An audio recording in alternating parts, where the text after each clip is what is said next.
Assalamualaikum warahmatullahi wabarakatuh. Bagaimana kabar kalian? Mudah-mudahan sehat selalu ya. Ya, Mimin kali ini akan kembali dengan sebuah fanfiction, melanjutkan kembali ya untuk Moonlover Scarlet Heart Trio untuk season keduanya. Dan ini adalah fanfiction. Bagi yang belum tahu fanfiction bisa lihat atau menyimak video pertama Mimin tentang part 1 fanfiction ini ya. Oke, ini adalah part ke-8 ya. Selamat menyimak. Chapter 8, I'll be your guardian. Chapter 8, aku akan menjadi pelindung. Junso kaget mendengar suara seorang berteriak. Hajin, bisik hatinya. Dan ia pun segera berlari ke sumber suara. Tak lama kemudian Junso melihat Hajin sedang dikelilingi 4 orang berbadan besar dan seorang lagi berkepala pelontos sepertinya bos mereka. Salah satu orang yang membawa balok kayu bersiap mengayunkan pada Hajin, dan 2 orang lainnya memegangi Hajin. Junso tidak mengerti situasi apa yang dia hadapi. Dia hanya menuruti keinginan badannya yang langsung menjadi tameng pelindung bagi Hajin saat balok kayu hendak mengenai tubuhnya. Book. Skip. Jangan menunduk, angkat kepala kalian. Junso dan Hyuk sama-sama sedikit ragu dan akhirnya mengangkat kepala mereka. Mereka saling pandang. Siapa nama kalian? Junso, kata Junso ragu dan diikuti Hyuk yang juga memperkenalkan dirinya. Pria setengah bayi itu memperhatikan baju lusuh yang dikenakan kedua anak di hadapannya. 2 orang pria kakak datang mendekati pria tersebut dan berdiri di belakangnya. Namaku Peter, aku sudah lama melihat kalian dan memperhatikan kalian. Pria tersebut memperkenalkan dirinya dan membuat Junso dan Hyuk semakin bingung namun tetap berdiri di tempatnya. Kalian mau ikut denganku?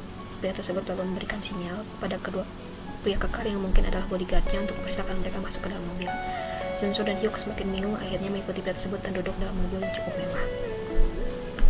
Setelah berada dalam perjalanan tidak begitu lama, mereka pun tiba di sebuah rumah besar dan indah. Junso menjadi teringat saat terakhirnya di Korea, dan Junso pun teringat ibunya. Seorang pelayan menyuguhkan 2 gelas jus jeruk segar, dan setelah dipersilahkan, jus tersebut langsung ludes di teguk kedua bocah yang kehausan. Pria bernama Peter tersenyum dan meminta pelayannya memberikan 2 gelas lagi yang baru. Sudah berapa lama kalian menjadi pencuri? Junso dan Hyuk kaget, wajah ketakutan muncul di wajah mereka. Hyuk perlahan mengeluarkan suara. Hyuk tidak melakukannya, hanya saya yang mencuri. Ini adalah hari pertama dia mencuri. Tuan, jika Tuan ingin memasukkan kami ke penjara, masukkan saja saya. Tidak Tuan, Hyuk tidak bersalah, biarkan saya yang masuk penjara. Peter tertawa mendengar jawaban Junso dan Hyuk. Siapa yang akan memindahkan kalian ke penjara? Peter bertanya sambil sekali tertawa. Pelayan masuk menyuguhkan lagi 2 gelas jus dan 1 cangkir kopi untuknya. Kali ini pelayan itu juga menyuguhkan potongan besar kue tart di hadapan Junso dan Hyuk. Junso dan Hyuk tersenyum ragu mendengar tahu Peter. Apakah kalian ingin sekolah? Peter bertanya lagi. Junso ragu-ragu menjawab, kami tidak punya uang. Peter tersenyum penuh makna.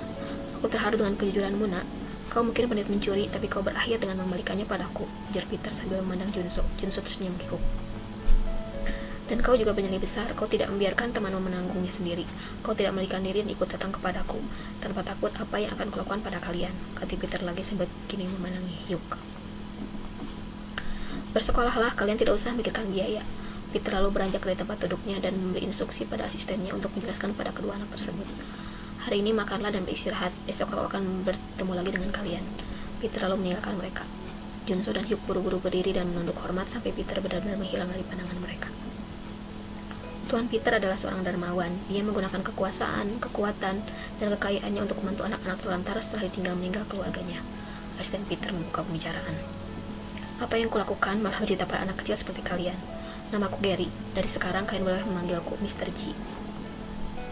Mr. G pun menjabarkan syarat agar mereka bisa bersekolah dan hal apa saja yang harus mereka kerjakan. Junso dan Hyuk menyimak sebisa mereka. Mr. G menjelaskan berulang dengan berusaha memberikan kalimat termudah yang bisa dimengerti 2 orang anak kecil. Junso yang memang cerdas mengerti bahwa dia dan Hyuk ditawari untuk ikut dalam panti sosial milik Peter. Dia akan bersekolah di sana dan dituntut untuk memiliki nilai yang cemerlang agar bisa melanjutkan sekolah pada tingkat-tingkat selanjutnya.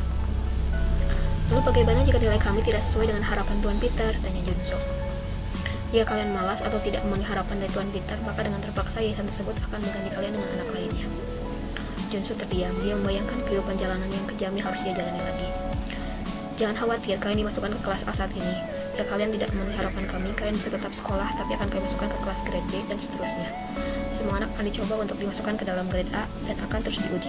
Tidak sedikit anak yang tidak mampu dan terus menurun hingga grade E. Semua tidak masalah, organisasi sosial kami hanya mencoba mengumpulkan anak-anak berbakat sesuai minat mereka. Banyak anak dari grade C, D, dan E yang mungkin tidak cemerlang belajar namun berprestasi di bidang lainnya. Mr. G menjelaskan panjang lebar. Junso hanya bisa menangkap sedikit maksud dari Mr. G, sedangkan Hyuk dari tadi hanya garuk-garuk kepala.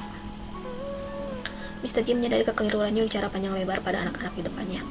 Tak usah kalian pikirkan, intinya dalam seminggu ini kalian akan bersekolah. Kalian mau sekolah kan? Junso dan Hyuk segera mengangguk mantap. Skip. Junso segera menuju Hajin. Sebongkah kayu tepat mengenai tangannya ia gunakan sebagai tameng. Darah segar mengucur dari tangannya. Hajin kaget melihat Junso ada di sana. Pak, mengapa Anda ada di sini? Pergilah, ujar Hajin lagi sambil menatap Junso. Pria-pria berbadan besar seperti menemukan sasaran empuk, hendak memukul kembali Junso. Junso buru-buru berkelit dan mendaratkan pukulan pada orang yang memegang Hajin. Hajin terlepas dari orang tersebut. Junso buru-buru menyembunyikan Hajin di belakangnya dan bersiap menghadapi pukulan lain yang mungkin siap menyerangnya. Benar saja, dua pria maju siap memukul Junso. Junso berancang-ancang dan berhasil berkelit pada pukulan pertama. Kemudian terkena pukulan juga saat pria lain menyerangnya. Ia mungkin bisa melawan, tapi dia memikirkan Hajin yang berdiri di belakangnya. Konsentrasinya menjadi terbelah, bukan untuk menyerang, tapi juga bertahan. Apa yang kalian inginkan? Tanya Junso dengan suara keras. Orang di belakangmu itu telah mencuri uang kami. Kami di sini mengambil uang kami kembali. Jawab si kepala pelontos dengan senyum mengejeknya. Junso perlahan mengerti situasi yang sedang dihadapi. Berapa? Tanya Junso sambil waspada karena keempat laki telah bersiap menghajarnya.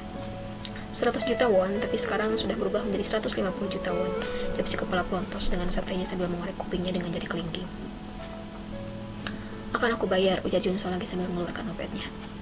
Bagaimana kau bisa percaya padamu? Junso mengeluarkan dompetnya dan melemparkan kartu namanya ke arah si pelontos. Si pelontos memungut kartu nama Junso dan memandang Junso sebentar. Dan tak lama kemudian menginstruksikan anak buahnya untuk pergi. Setelah semua pergi, Junso berbalik dan memegangi bahu Hajin. Kamu tidak apa-apa, kamu terluka? Junso sibuk memperhatikan Hajin dan meneliti apakah ada luka di badan Hajin. Tiba-tiba sebatang kayu dengan keras mengenai tengkuk Junso. Junso terjatuh. Seorang pria ternyata kembali lagi. Dia tersenyum puas sambil berhasil memukul Junso. Dia mengambil dompet Junso, mengeluarkan semua uang tunai dan melemparkan dompet itu kembali pada tubuh Junso yang sudah tumbang. Hajin kaget. Dia berusaha memegang kepala Junso ke pangkuannya. Darah segar mengalir dari bibir Junso. Dengan susah payah Junso berusaha mengucapkan kata-kata. Hajin mendekatkan telinganya pada bibir Junso. Hajin bisa mendengar dengan cukup jelas. Su, Hesu, Maisuya, ujarnya lirih sampai akhirnya tidak sadar. Bersambung.